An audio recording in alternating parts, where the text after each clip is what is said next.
So, was Captain America Brave New World a bag of urine? The truth is, a little bit. Hi, I'm Wayne. I've had a movie podcast with my co-host Paul for the last 10 years, and this is Waxing and Waning. Welcome to the channel.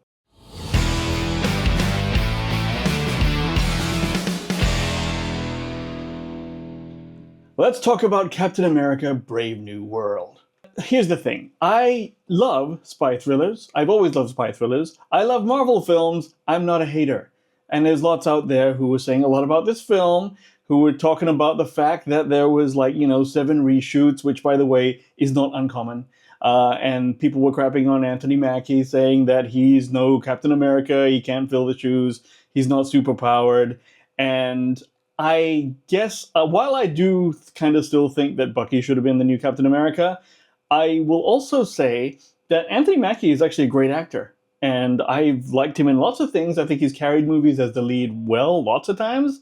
And I think he's kind of I liked his stuff. So I was really looking forward for this film to be awesome. And if you look at the trailer, where they had gone with this low-tech kind of almost dystopian-y looking, very simplistic kind of, split lines kind of treatment, that is really, really, great. I thought that looked cool. So I'm all in on the film, and I really, really wanted it to be good.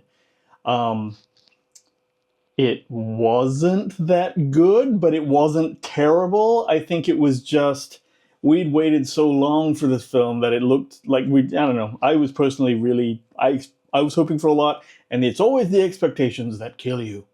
So, what went pseudo wrong? Here's what went wrong. I'm going to give you an initial kind of just spoiler-free review, and then we'll get into spoilers and I'll give you a big warning. So here we go. Now, with this film, you can tell, unfortunately, that they went back to the drawing board a bunch of times.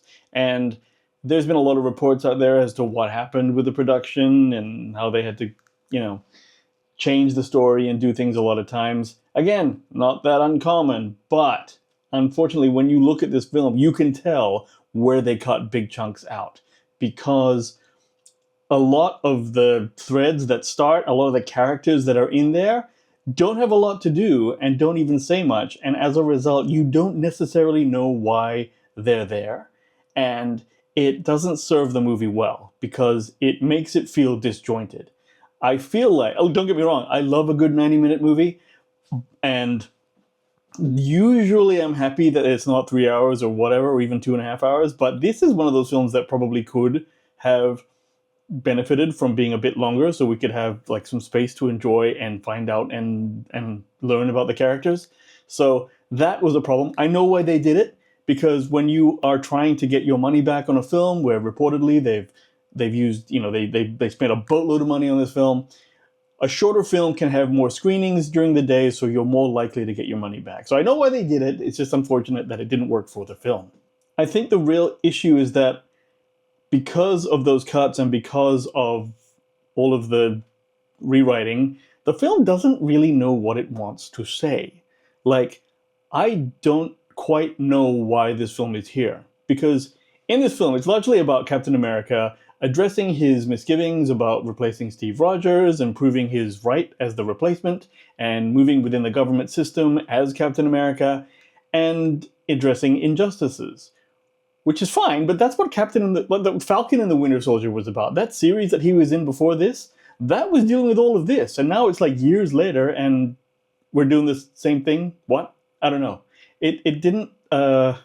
It's not satisfying as a second step in that story. Not that every film needs to have a message, but it's almost like all this stuff they did in this film was crappier versions of other Marvel moments that really did work in Phase 3. And I will say the dialogue in this film is not great either.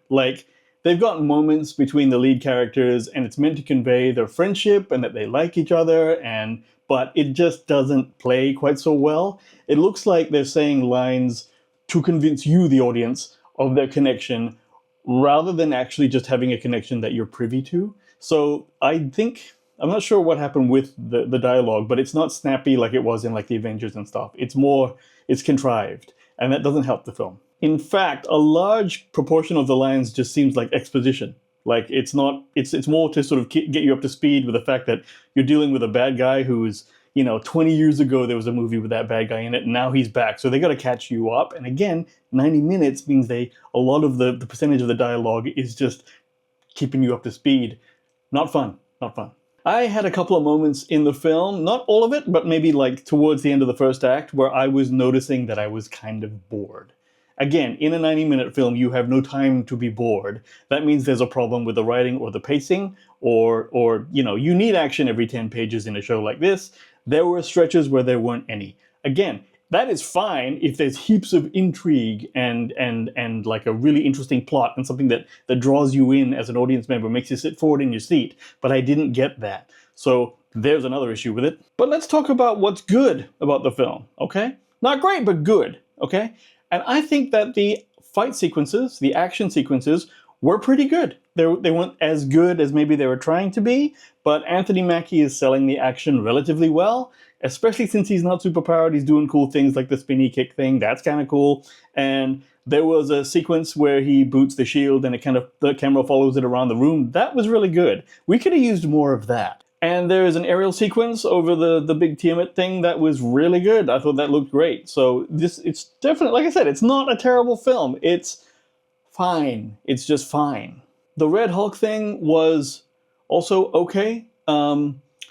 It's unfortunate that they needed to show you a lot of it in the trailers in order to get you to see the film, because it would have been a really cool thing that no one knew if that would have been a great surprise in the film if all of a sudden he turns into the Red Hulk. And the way they shot it was like that, was where he was kind of, he emerges, well, I'll get to that in spoilers. But yes, that was okay. The problem is really that the bad guy in the film is kind of crap. And his head looks like a ball sack, which is not, like, it's just not scary. It just looks gross, which is not fun. It was totally good to see Harrison Ford. I'll watch Harrison Ford do anything. He's cool. I love him. He's Indiana Jones. So it was good to see him as Thunderbolt Ross. Great replacement for the late William Hurt. The character itself was not as deep. Again, probably an issue with the fact that the movie was cut to pieces. But it was nice to see him, so that's a good thing. Ultimately, I don't think I had a bad time with Brave New World, but I didn't have a great time, and so out of 100, this gets 55. And now we're going into spoilers. If you haven't seen it, bounce and come back until you have, or if you don't care, listen on. Okay, let's talk about the opening of the film. This movie wants to be The Winter Soldier. And I get it, because The Winter Soldier is one of the best movies ever made, I kind of think. It's certainly one of the best Marvel films ever made. And this is trying to be that, and I understand that. However, it doesn't get there at all, kind of. Because this movie opens with Captain America doing much the same thing, which is an extended action sequence, fight sequence. And I get it. You want to show how competent Sam is as a fighter, as a Captain America, in dispatching a bunch of bad guys, even though he's not super soldier serum, whatever, powered. And this tries to do that. It tries to emulate The Winter Soldier, where it starts, or the opening sequences, where Cap, jumps into, from a helicopter and then into the sea and then gets onto a big boat and then takes out all these dudes and does so in a really cool, sweet way. And then at the end, he's taken out that big dude and has this wicked fight where he does this big flippy kick and everything. That was the shit! Everything about that was great. And it looked great, too.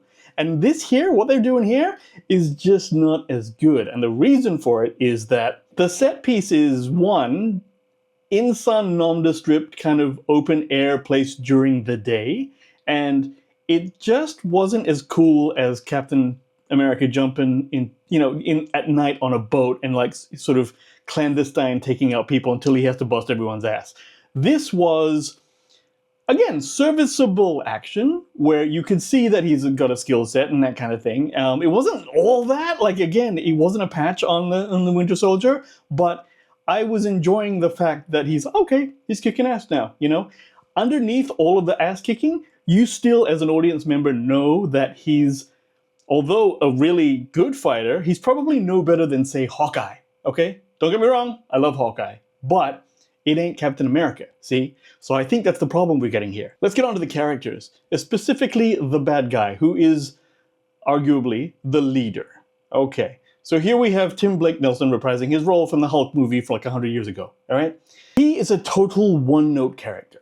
There's not really any complexity to him at all, because all it is that he was imprisoned by President Ross back in the day to use his big brain after all the gamma ray thing and essentially find a cure for President Ross's illness.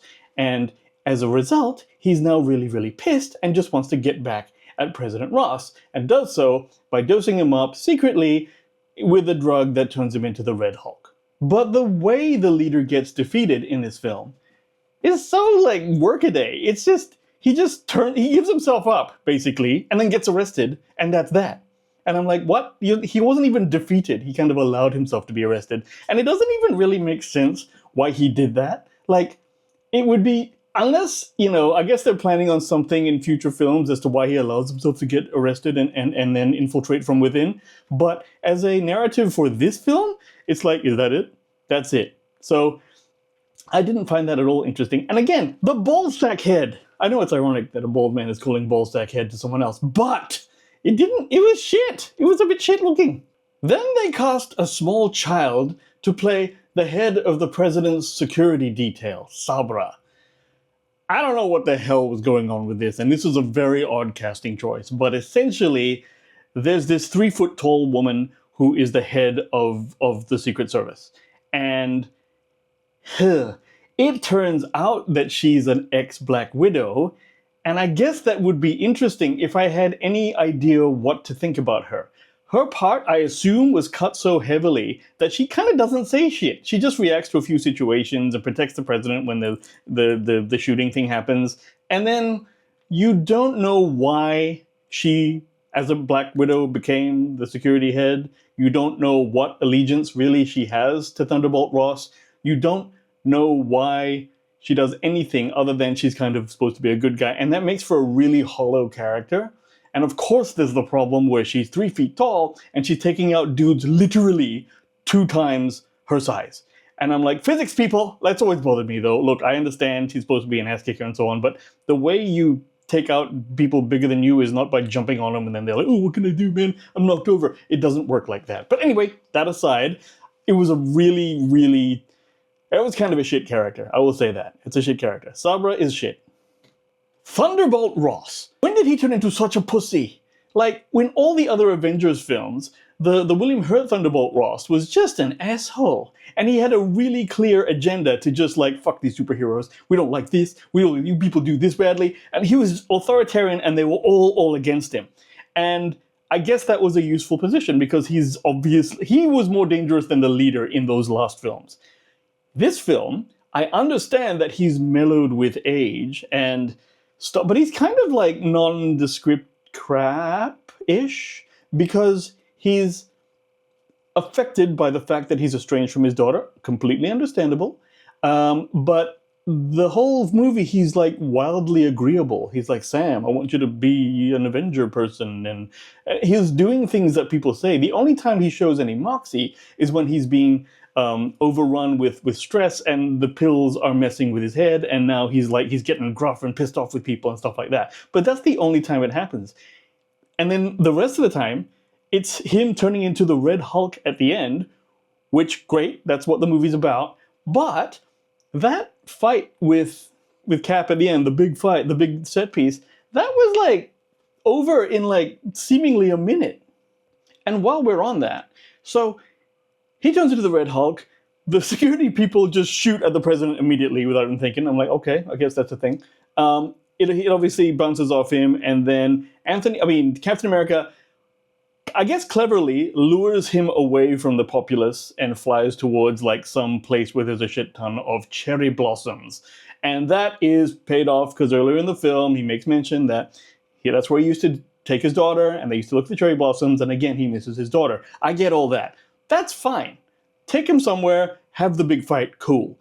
But then the fight goes on to be really quick. It's throwing a few cars around. There are some cool sequences that you see in the trailer with the Falcon flipping and cutting the car in half, and that was cool. But then you would think that given the spot they're in and what happens next and where the Red Hulk is uncontrollable and stuff, you would think that his daughter might turn up there.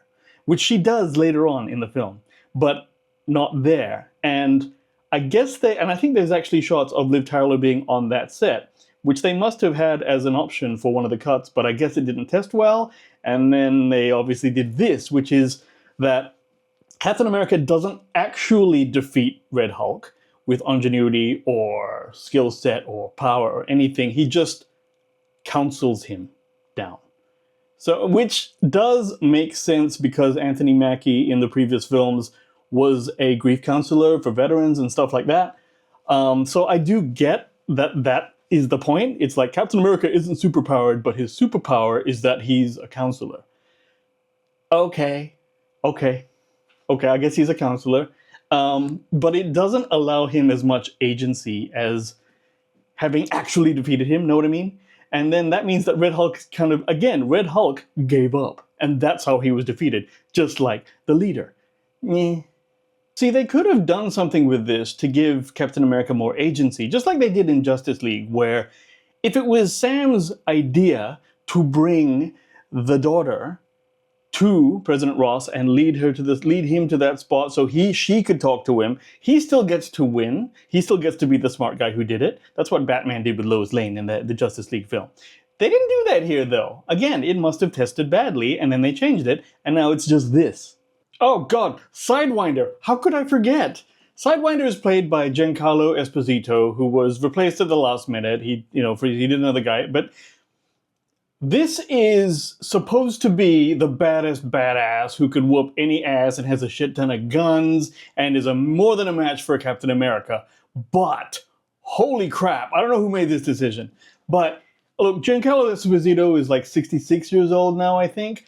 And, black don't crack, whatever. The point is, he looks like 75, man. When he's fighting Captain America, it looks like this out-of-shape old man. It's not so much how he looks, it's how he moves. He moves like an old man, and it looks kind of embarrassingly bad. Like, there's no way this dude could kick Captain America's ass. I don't care how many guns he has. And Captain America could, he's got armor and shit, even without the armor and stuff. This is not a match. It was really, really just a bad idea. This is one of the other bad ideas in the film. So I don't know how that happened, but holy crap, I was looking at it going, I don't buy any of this shit. So, dear God, damn. So overall, Captain America Brave New World was perhaps underwhelming, but I will say, even though I've kind of been crapping on it this entire video, that I do hope Marvel pulls out of this, and I hope, like Deadpool and Wolverine, that was like a bright, that was a ray of hope, right? It's like, oh, maybe they're back on track. But, of course, each franchise is different. Each movie is different. And I was still glad to see that Marvel's still kicking. I hope everything goes well, and I'm really looking forward to Thunderbolts, even though that trailer wasn't as good as this trailer, I thought. But who knows? Yeah. So what did you think? Did you like Captain America Brave New World? Did you hate it? Do you have a totally different take to me? Please tell me all about it in the comments below, and please give me a subscribe if you liked this video. My name's Wayne, thank you for watching, and I will see you guys again real soon.